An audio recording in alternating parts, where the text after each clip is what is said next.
Hello दोस्तों, कैसे हैं आप सभी। मैं स्वागत करता हूं आपके मेरे चैनल पर जिसका नाम है लीगल पेडागोजी। दोस्तों, आप जानते हैं कि हाल ही में पैरालंपिक्स जो थे वो खत्म हुए हैं और बहुत ही कुछ इंपॉर्टेंट क्वेश्चंस पैरालंपिक्स 2020 से पूछे जा सकते हैं आपसे किसी भी लो एंट्रेंस एग्जामिनेशन में। तो ये बहुत जरूरी हो जाता है कि पैरालंपिक्स के इंपॉर्टेंट इवेंट्स को हम कवर करके जाएं जब हम लो एंट्रेंस एग्जाम को अटेंड करने जाएं। तो इस वीडियो में मैं आपके साथ डिस्कस करने वाला हूँ 20 इंपॉर्टेंट इवेंट्स ऐसे पैरालंपिक्स से एसोसिएटेड जो आपको पता होने चाहिए, जिनसे आपसे क्वेश्चंस पूछे जा सकते हैं। लंबी चौड़ी कहानी आपको नहीं सुनाऊंगा, पर आपका फोकस उस पर रखूंगा जहां से आपसे क्वेश्चंस डायरेक्टली पूछा जा सकता है लॉ एंट्रेंस एग्जामिनेशन में। तो आइए शुरू करते हैं इस वीडियो को। दोस्तों, सबसे पहले आपको ये बात याद रखनी है कि जो पैरालंपिक्स स्टार्ट हुए थे, सबसे पहले Paralympics were conducted in the year 1960। तो ईयर काफी इंपॉर्टेंट हो जाता है, ये बात आपको याद रखनी है।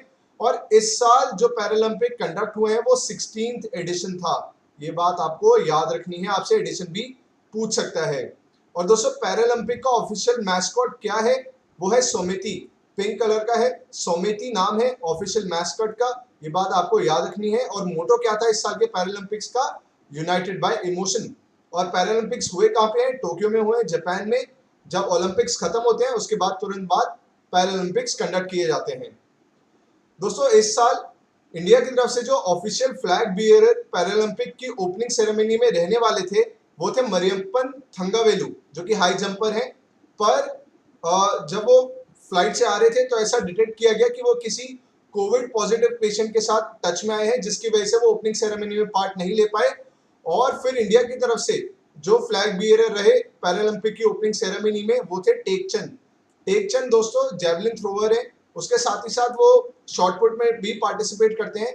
पर इस साल जो उन्होंने पैरालंपिक में पार्टिसिपेट किया है वो शॉटपुट के इवेंट में किया था, जेवलिन थ्रो में नहीं। तो ये बात आपको याद रखनी है। तो मरियप्पन थंगावेलु जो कि हाई जंपर है, उनको रिप्लेस किया था टेकचंद ने as a official flag bearer of India in Paralympics opening ceremony. तो ये बात आपको याद रखनी है। और दोस्तों, इंडियन कंटिजेंट का जो ऑफिशियल थीम सॉन्ग था इस साल का पैरालंपिक्स में वो था कर दे कमाल तू, जिसको कंपोज किया था संजीव सिंह ने। तो आपसे सवाल ये पूछेगा कि भाई ऑफिशियल सॉन्ग क्या था, थीम सॉन्ग क्या था इंडियन कंटिजेंट का? वो था कर दे कमाल तू, और कंपोज किसने किया था? संजीव सिंह ने। और दोस्तों, पैरालंपिक 2020 जो कंडक्ट किए गए वो कंडक्ट किए गए हैं 24 अगस्त से लेके 5 सितंबर तक। तो ये डेट भी आपको याद रखनी है। और इस बार जो इंडिया ने मेडल जीते हैं वो हाईएस्ट एवर मेडल टैली है इंडिया की अभी तक पैरालंपिक्स में। तो टोटल मेडल्स जो इंडिया ने जीते वो है 19, जिसमें 5 गोल्ड, 8 सिल्वर और 6 ब्रोंज थे। तो ये बात आपको याद रखनी है। ये भी याद रखना है कितने गोल्ड, कितने सिल्वर, कितने ब्रोंज, उसके साथ ही साथ कितने टोटल मेडल जीते। 19 मेडल जीते हैं और आज तक की हाईएस्ट मेडल टैली एवर रही है इंडिया की। और ये बात मैंने आपको बताई दी है कि 16वां एडिशन था पैरालंपिक्स का जो अभी टोक्यो में कंडक्ट किया गया है। दोस्तों, अवनी लेखारा जो कि राजस्थान से आती है, वो पहली ऐसी इंडियन वुमेन बनी है जिन्होंने गोल्ड मेडल जीता है पैरालंपिक्स में। और किस इवेंट में जीता? 10 मीटर एयर राइफल में। 10 मीटर एयर राइफल पिस्टल का जो इवेंट होता है उसमें उन्होंने गोल्ड मेडल जीता है और वो पहली इंडियन वुमेन बनी है गोल्ड मेडल जीतने वाली पैरालंपिक्स में। और एक और बात जो रही अवनी लेखारा से एसोसिएटेड वो ये है कि उन्होंने ब्रोंज मेडल भी जीता है एयर पिस्टल के इवेंट में। तो उन्होंने गोल्ड मेडल भी जीता और ब्रोंज मेडल भी जीता। ये बात आपको याद रखनी है। अवनी लेखारा से एसोसिएटेड और कहां से आती है? राजस्थान से। दोस्तों, इंडिया किस पोजीशन पे रहा मेडल्स टैली में इस साल के पैरालंपिक्स में? 24th पोजीशन पे। तो 24th रैंक आपसे पूछ सकता है एंट्रेंस एग्जाम में। तो ये बात आपको याद रखनी है, घोट के पी जानी है। दोस्तों, सुहास यथिराज जो कि नोएडा के डीएम है, ये वो पहले आईएएस ऑफिसर बने हैं इंडिया के जिन्होंने मेडल जीता है पैरालंपिक्स में। और इन्होंने कौन सा मेडल जीता था? सिल्वर मेडल जीता था बैडमिंटन में। तो इनका नाम बहुत क्रूशल हो जाता है क्योंकि पहले आईएएस ऑफिसर है इंडिया की तरफ से जिन्होंने पैरालंपिक में मेडल जीता है। और कौन सा मेडल जीता? सिल्वर मेडल जीता। किस स्पोर्ट में? बैडमिंटन में। और कहाँ के डीएम है? नोएडा के। तो ये सारी बातें आपको याद रखनी है। दोस्तों, टोक्यो जो कि जापान में स्थित है वो पहला ऐसी सिटी है जिसने पैरालंपिक्स को एक से ज्यादा बार होस्ट किया। जैसे ही उन्होंने इस साल होस्ट किया तो ये होस्ट करते ही टोक्यो पहले ऐसी सिटी बन गई पूरे वर्ल्ड में जिसने पैरालंपिक्स को एक से ज्यादा बार होस्ट किया है। और जैसे कि ओलंपिक्स में इंडिया की इस बार की सबसे लार्जेस्ट कंटिजेंट थी, वैसे ही इंडिया की पैरालंपिक्स में भी सबसे लार्जेस्ट इंडियन कंटिजेंट थी इस बार की, जिसमें थे 54 मेंबर्स। और 54 मेंबर्स का मतलब दोस्तों ये नहीं है कि सारे उसमें प्लेयर्स ही थे, उसमें सपोर्टिंग स्टाफ भी काउंट होता है। ये बात आपको याद रखनी है। और हाईएस्ट मेडल किसने जीते हैं? हाईएस्ट मेडल जीते हैं चाइना ने, ये बात आपको पता होनी चाहिए। और कितने मेडल जीते?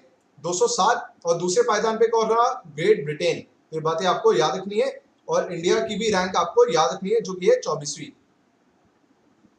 दोस्तों हरियाणा के सुमित अंटिल, इनका नाम इसलिए क्रूशल हो जाता है क्योंकि इन्होंने एक तो नीरज चोपड़ा की तरह, जिन्होंने ओलंपिक्स में मेडल जीता था, गोल्ड मेडल जैवलिन थ्रो में, इन्होंने भी गोल्ड मेडल जीता है जैवलिन थ्रो में। कहां से आते हैं? हरियाणा से आते हैं। नाम क्या है? सुमित अंटिल।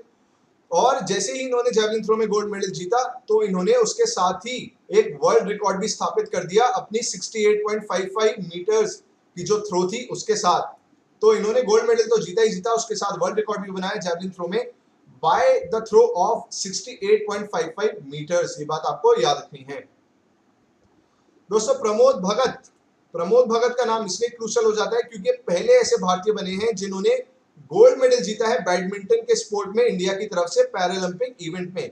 तो प्रमोद भगत पहले ऐसे इंडियन हैं जिन्होंने गोल्ड मेडल जीता बैडमिंटन में फॉर इंडिया इन पैरालंपिक्स। तो ये बात आपको याद रखनी है, ये इंपॉर्टेंट क्वेश्चन है। दोस्तों भवीना पटेल, इन्होंने सिल्वर मेडल जीता टेबल टेनिस में, इनका नाम आपको याद रखना है, भवीना पटेल।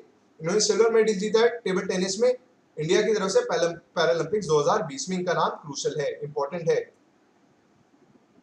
दोस्तों सिंहराज अडाना, इन्होंने 2 मेडल जीते हैं एयर पिस्टल के इवेंट में पैरालंपिक्स में। एक जीता सिल्वर और एक जीता ब्रोंज। एक जीता 50 मीटर एयर पिस्टल के इवेंट में और एक जीता 10 मीटर एयर पिस्टल के इवेंट में। तो सिंहराज अडाना, इन्होंने 2 मेडल जीते हैं अवनी की तरह ही, और एक जीता सिल्वर और एक जीता ब्रोंज। दोस्तों हरविंदर सिंह, वो इंडिया की तरफ से पहली बार पैरालंपिक्स में मेडल लाने वाले प्लेयर बने हैं आर्चरी में। आर्चरी जो इवेंट होता है जिसमें एरो मारा जाता है, बो एंड एरो वाला। तो हरविंदर सिंह पहले इंडियन बने हैं जिन्होंने पैरालंपिक्स में इंडिया को मेडल दिलाया है आर्चरी के इवेंट में। और कौन सा मेडल जीता? Bronze medal. ये बातें आपको याद रखनी है। दोस्तों वैसे तो मैं जानता हूँ कि काफी कंफ्यूजन हो रही होगी आपको, इतने सारे नाम हैं, पर मैं क्या कर सकता हूँ क्योंकि ये सारे नाम बहुत क्रूशियल हैं, तो मैं ये नहीं चाहता कि आप 4 मार्क्स लूज करें DOLLB के एंट्रेंस में कि आपको ये सवाल नहीं आता। जब हम आसानी से इसको पढ़ के भी आप जाएंगे तो ऑप्शन देखेंगे तो आपको याद आ ही जाएगा, बस आपको 3-4 बार इसकी रीडिंग मारनी है। और दोस्तों इंडिया की जो पैरालंपिक कमेटी है उसकी प्रेसिडेंट थी दीपा मलिक। तो ये बात आपको याद रखनी है, इनका नाम भी इंपॉर्टेंट है। और दोस्तों आखिरी इंपॉर्टेंट इवेंट है कि इंडिया की तरफ से क्लोजिंग सेरेमनी में जो ऑफिशियल फ्लैग बियरर रही वो रही अवनी लिखारा, जिन्होंने 2 मेडल जीते हैं इस बार के पैरालंपिक्स में। तो दोस्तों यही थे सारे इंपॉर्टेंट क्रूशियल इवेंट्स जो कि एसोसिएटेड थे पैरालंपिक्स 2020 से, जिनके बारे में आपको याद रखना है। बार बार रिवाइज करिए, जितनी बार रिवाइज करेंगे उतने अच्छे से याद रहेगा। और आपको अगर लगे भी कि कुछ याद नहीं रह रहा है तो मैं आपको बता रहा हूँ, अगर आपने बार बार अच्छे से रिविजन किया होगा तो ऑप्शंस देख के आपको एग्जाम में याद आ जाएगा। और अगर ये वीडियो आपको पसंद आ रही है और चैनल का कंटेंट आपको पसंद आ रहा है तो चैनल को जरूर ज्यादा से ज्यादा शेयर कर दें। और अगर कोई सजेशन है आप मुझे देना चाहते हैं तो कमेंट सेक्शन में जरूर बताएं। Thank you so much.